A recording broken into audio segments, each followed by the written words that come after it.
कांग्रेस प्रवक्ता अजय उपाध्याय ने नागपुर में पत्रकार वार्ता में कहा कि national Herald non profit company है जिससे गांधी परिवार को कोई आर्थिक लाभ नहीं मिला। उन्होंने कहा अगर लाभ का उद्देश्य होता तो इसे निजी कंपनी बनाया जाता।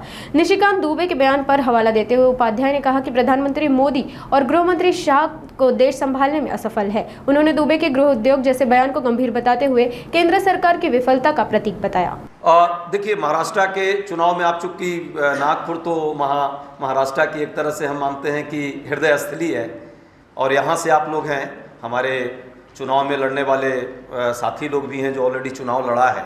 ये सबने देखा है, मतलब प्रत्यक्ष के लिए प्रमाण की ज़रूरत नहीं होती, सबने देख चुका कि कैसे 65 लाख लगभग जो है ये वोटर बढ़ा और सिर्फ ये 6 महीने का बीच का जो गैप था, तो ये कहीं ना कहीं संदेह के घेरे में आता है।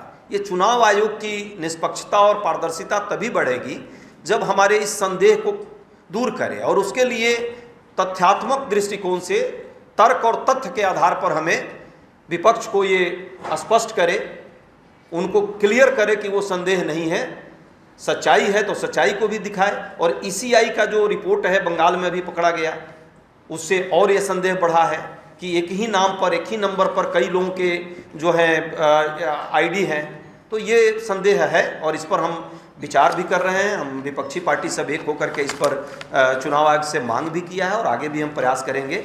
चुनाव आयोग स्पष्टवादिता के साथ इस संदेह को मिटाएगी, हम प्रयास करेंगे कि करना चाहिए उसे। जी, सबसे दुर्भाग्यपूर्ण बात है, अच्छा प्रश्न है, मैं चाहता भी था कि इस पर प्रश्न आप करें।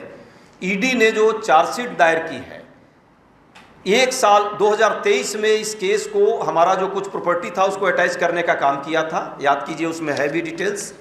उसके बाद पिछले साल 2024 10 अप्रैल को ये केस जो है ऑफिशियली जो है चार्जशीट का सिस्टम उसमें वो आया था कि इसको अटैचमेंट के लिए सरकार कोर्ट ने कहा था कि 1 साल का वक्त जो है आपको के अंदर उसको चार्जशीट दायर करनी थी।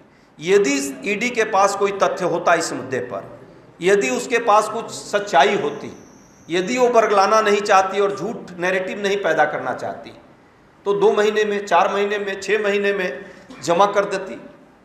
अंतिम दिन 9 अप्रैल को चार्जशीट दाखिल की गई, जब 1 साल पूरा लास्ट डे था। यदि नहीं दायर करती तो जो प्रॉपर्टी अटैच की गई है उसको उसे छोड़ना पड़ता।